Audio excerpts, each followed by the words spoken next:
Hey everybody, welcome back to the channel and welcome to the last match of Sorvin's non-meta tournament for at least the Swiss portion of the tournament. So down at the bottom we have iPone, who is on Traptrix, and up at the top we have Malefic Lord, who is on a Zefra Infernoble Knight deck. It's a pretty crazy deck. We have seen this in a previous episode of this tournament, so if you guys haven't seen that yet, I would highly recommend checking it out. That game was actually pretty crazy and pretty long, so it was definitely worth the watch. I thoroughly enjoyed that match. So let's get started with it. It looks like Malefic Lord is going to be taking first, so he's going to be using Odd Eyes Revolution Dragon, paying 500 life points to search for a Dark Dragon Pendulum or something like that. Level 8 or lower Pendulum, Dragon Pendulum. And he's going to be searching for a copy of Darkworm. Next, he's going to be using Heritage of the Chalice to search for an Infernoble Knight. He's going to be searching for Ogier, and he's going to normal the Ogier and send a copy of Durandal to the graveyard. Next, he's going to be special summoning Renaud from his hand using its own effect, adding the Durandal to the hand, equipping it to Ogier, and searching for a copy of Roland. Next, he is going to go ahead and synchro for 5 for a copy of Captain Roland. So this card is actually really good. He can go ahead and add a warrior from his deck to the hand during the end phase. And also he'll be able to send an equip spell, which is really nice. And he can also equip this copy of Joyce to it, which is pretty nice as well. So he's going to send us another Durandal, and he adds a copy of Oliver, which is really nice for the next turn. Unfortunately, his hand isn't like super good, but it is kind of nice, especially because for the next turn, Roland is a level 5 monster. So if he summons as Darkworm, he can synchro for Charles, which is really cool. So, iPone starts off his turn with a copy of Mermello, and he's going to use it to search for a Floodgate Trap Hole. And I assume we're just going to see a Link Off into Sarah, a copy of Shade Brigadine, a special summon of Mermello, and then an overlay into a... Oh wait, the Mermello is going to pop the backer, obviously. And then, I'm not sure what he searched here, actually. Oh, it looks like he's heading bottomless off of Sarah. And then he's going to be overlaying into a copy of Titan Thief Redoer. Going into battle phase, he's going to attack over. And he's going to, in the damage step, use a copy of Roland, which is going to kill this Redoer. And since it's in damage step, Redoer can't tag out. It's pretty good. So we're just going to see a set 5 here, which is pretty crazy, and passing his turn. So he draws Dragon Shrine for turn, which he's going to use, sending Darkworm just to get it off out of his deck. And then he can go ahead and normal summon Darkworm, and unfortunately, since he sent it with Dragon Shrine, this can get hit with a Call by the Grave. So that's just unfortunate. But it looks like Ogier is going to attach itself to Roland during the main phase, and then he's going to move into battle and use this copy of Roland to attack. It's going to get hit with a copy of Compulse, and then he's going to use Sarah to get a Mermello. Mermello's mandatory effect is going to attempt to pop a spell or trap your opponent controls, and then Sarah will trigger here to set a copy of Gravedigger's Trap Hole. And then the Darkworm is going to attack over the Sarah for 1,000 points of damage. And he's going to, in the end phase, I assume, use the Ogier to search. I'm actually not sure what's searching here, but he does get a search for Oliver. I think it was Oliver that he searched for, or maybe it was Maugus, I don't remember. He's going to link up this Mermello into a Sarah and pass his turn. So then a normal summon of Oliver, and that's going to be hit with a Floodgate Trap Hole, unfortunately, so he can't synchro for 8 like he would like to. And then a copy of Atrax is summoned from the deck. So he's going to get hit with a Sarah here. He probably should have just went into battle phase and then attacked over the Sarah so he couldn't get a summon, but it's okay, I guess. Passing his turn, he draws Traptrix for turn, so he's going to use this Atrax to crash, which is very interesting. Sending it to graveyard, and then in main phase 2 he's going to set this Traptrix. So it was a very interesting play for him to crash there. I'm not exactly sure why he did that, but we'll see. So for Malefic Lord's turn, he draws this copy of Odd Eyes Revolution Dragon, which I believe is dead at this point, unfortunately. So I think it's just kind of stuck in his hand. And Maugus is normal summon, and that's going to get hit with a copy of Bottomless Trap Hole. So wow, crazy gameplay here, I guess. He's going to draw a copy of Solemn Judgment for turn, and he's going to use this copy of Traptrix to set a Torrential Tribute, setting a back row and passing his turn. So Zefra Providence is activated here to search for a Zefraxy, and then he's going to scale the Zefrath, and then he's going to use its effect to send Zefraxy, so he can get a good scale here. Getting the Zefraxy, he's going to Pendulum Summon for just one card. Oh, maybe two, actually. And a Torrential Tribute is used here. He's just going to pass his turn at that, and for Ipone's turn, he draws into another Solemn Judgment, or I think he just couldn't set that from the previous turn, possibly. But now he has 2 Judgments, a Lost One, a Called by the Grave, and a Gravedigger's Trap Hole. His back row's pretty stacked, so Malefic Lord has to play into this pretty hard. So Zefrath is going to send Zephyr Nui. He's going to special it and search for a copy of Zefra Providence. That's okay. Zefra Providence is going to search for Strike. And then he's going to normal summon his copy of Zefraxy and attack for 15. So I guess he's just going to continuously attempt to poke, and hopefully it's going to be enough. So we'll see. Drawing for a turn, he draws for Upstart Goblin. Call by the Grave is used here to get rid of this Oliver. And then he can use this Upstart Goblin to get a draw, drawing into another copy of Call by the Grave. So he just kind of cycled cards there, thinned his deck out a little bit. So looks like he's going to Link Summon into an Ausa. That's going to get hit with a Judgment, paying 2,200. And then he's probably just going to Pendulum Summon for 1 and attack for 15. And a Lost One is going to be used here, so he's going to take 750 instead. And he's going to tribute set this copy of Zefra Nui. You don't see that every day. Very interesting. A copy of Traptrix is set to the field, and don't forget that he has this Zefra Divine Strike. So I think we're going to see a Pendulum for 1 card here. And I'm actually really surprised he didn't use the Solemn Judgment here to negate the summon. I think that might have been the play, but he didn't. Also, I'm also surprised he didn't set this Lost One since he summoned from the extra deck, but this copy of Durendal is going to go ahead and search, I assume. Maybe not. I guess he's just equipping. And he's going to attack for game. Traptrix is used here, and he's going to banish a Compulse. And I assume just use the Compulse on it. And that's going to get hit with a Zefra Divine Strike.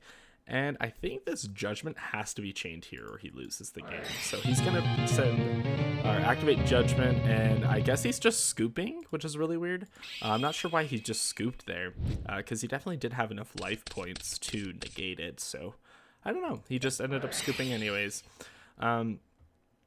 So he starts this time, and he's going to start off with a copy of Upstart Goblin to give his opponent 1,000 life points, going for Mantis, searching for Dianea, and going ahead and linking that off into Sarah and setting 4 back row. So it's going to be very interesting to see his play through this. So a copy of Dragon Shrine is going to be activated here, sending Darkworm to the grave, specialing it back, and searching for a copy of Gate 0. And then he's going to go ahead and activate this copy of Heritage of the Chalice, searching for, I don't know if that was for Roland or if it was for Oliver, but he searched for one of them. And then he's going to normal summon this Oliver, and it's going to get hit with a Torrential Tribute. And that's going to summon a Morella, which is going to set a Floodgate Trap Hole. So he still has a second Torrential, a Traptrix, and a Solemn Judgment. Also, the Sarah didn't die because it's unaffected by trap effects, by the way. So Zefrath is going to be scaled here to set a Zefraxy, and then going ahead and doing Gate 0, special summoning the Zefraxy and the Zefra Nui, and the copy of Roland. So we're going to see what this gets hit with something here. Looks like Torrential is going to come down here. And he's still going to get a search for Zefra Providence, which is pretty nice. And he's going to activate search for Strike, and I assume set it and pass his turn. So back into Ipone's turn, he starts off with the Dianea to bring back, I assume this would normally bring back the Murmello, but obviously he would change the Divine Strike, which is going to get hit with a Solemn Judgment, paying half of his life points. Bringing back this Murmello. Murmello's mandatory effect is going to pop, and as well as Sarah's effect, he's going to pop a Scale, then use Traptrix to set the Shade Brigadine, summoning a copy of Sarah due to Sarah's effect, and Murmello is going to pop the back row, summoning a second monster. He's going to make a Redoer, and he's going to attack for 8, 24, 16, and 17. So all this damage is inflicted here. Looks like he's playing around Gores just in case. His opponent has no cards in hand, but why not, you know? And then he's going to use the Redoer to get rid of the Scale, and that is game. So Malefic Lord is going to scoop there. Moving into game number 3. Let's see what we have here. So he is going to start off with this copy of Oracle of Zefra, searching for Zefra, and he's going to normal summon this Maugus and equip it with Durandal, and Durandal is going to search for a Renode. Then he's going to special Renode, making itself a tuner, and then he's going to use it to add back the Durandal as well, synchro 5 into a copy of Captain Roland, and then he is going to equip it with a Durandal and equip it with Maugus in the graveyard so it can't be destroyed by battle. He's going to set a card and pass his turn. This Zefra Roar is going to be really nice as well, since he can just pop the Oracle Zefra, and get a pop as well. So that's going to be pretty nice. And I think since Maugus dies, he can special one or something. I'm not sure. I can't remember exactly what brings this card back. Maybe it's the copy of Durandal. I think it's Durandal, actually. This card is because monster sent to go target level 5 or war special. Okay, so yeah, Durandal specials back. So that's pretty nice. Then this Mantis is going to be normal summoned here. A copy of Zefra War is going to be triggered on it. And he's going to use the search to grab a Diana, and I assume set 3 and pass. So Driver is top deck here. Oh, where's top deck? He's going to get in for 2,000 though, using a Lost Wind. He's going to get hit with 1,000. And then, yeah, he's going to pass his turn, I guess, on that. So Diana is going to be summoned here, bringing back a Mantis, attacking over for 7. And in the damage step, it looks like Roland is going to be activated here to boost it by 5. And it'll still die. He'll take 200. And then I think that Roland will get a search to add during the end phase. So that's kind of nice. He'll take 15 off of this Mantis, link one off into a Sarah, and then use the effect of Mantis to add back to hand, reset it, and then use Sarah to set the trap hole. And then he's going to pass his turn, and the Roland is activated in the graveyard, and that is going to get hit with a copy of Gravedigger's Trap Hole. So that is definitely unfortunate, this effect right here to add. So definitely unfortunate. Then Sarah's going to trigger and summon a Murmello. Murmello mandatory, but doesn't matter. Then he's going to go ahead and start off with a Zefra Providence to search for a Zefraxi. And then he's going to send it to grave, scale the Zefrath, set a Zefranui, scale the Zefrax, and then special summon the Zefranui. Unfortunately, his opponent didn't use a Savvy Stormduster. Obviously, he could have just protected with Providence, so I guess that's probably why. He also was playing around bottomless, I think unintentionally here, which is kind of funny. And he might tribute over the Zefranui for a driver. I think he should, actually, but he didn't. He's actually opting not to. That is really weird. Because he didn't use his normal summon, I believe. I think he could just literally tribute summon this, and then it makes a Zefra Divine Strike live because he had no Zefras in extra deck. And then he could have maybe like attacked over Sarah or something.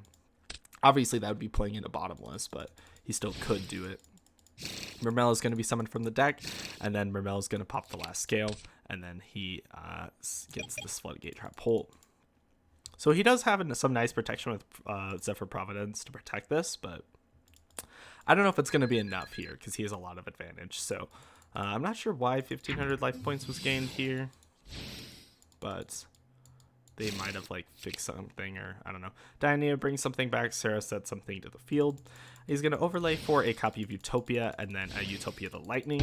And yeah, that's game. So he's just going to scoop it up right there. So unfortunately, he just scoops it up. But yeah, Traptrix is a pretty good deck. That game number 1 was a very long game.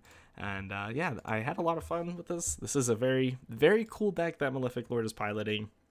Zefra Infernoble Knight, really crazy. If you don't see the, like, I guess, appeal to it, I guess, it's if you use Zefraxi and Zefraxi and Zefranui, if you pendulum summon them, you can make Zefranui a tuner, as well as search for a negate, and you can synchro them for Charles, so even negate and a pop, which is really nice. It's very similar to, like, Titan, I guess, like Thunder Dragon Titan. So, I mean, yeah, this is basically like boneless Thunder Dragon is like the best way for me to explain it. But yeah, it's definitely a really cool deck. Obviously, like, just being able to get a Synchro 9 is really nice immediately. So I guess that's a really cool synergy. So yeah, if you guys enjoyed, you can go ahead and drop a like and come and join these tournaments. They're a lot of fun. You know, the link to the Discord's at the top of the description. So, you know, come and join. It's crazy. It's a good time. With all that said, I will see you guys in the top cut. We will be cutting to top 6. So I'll see you guys for the first match of Top Cut.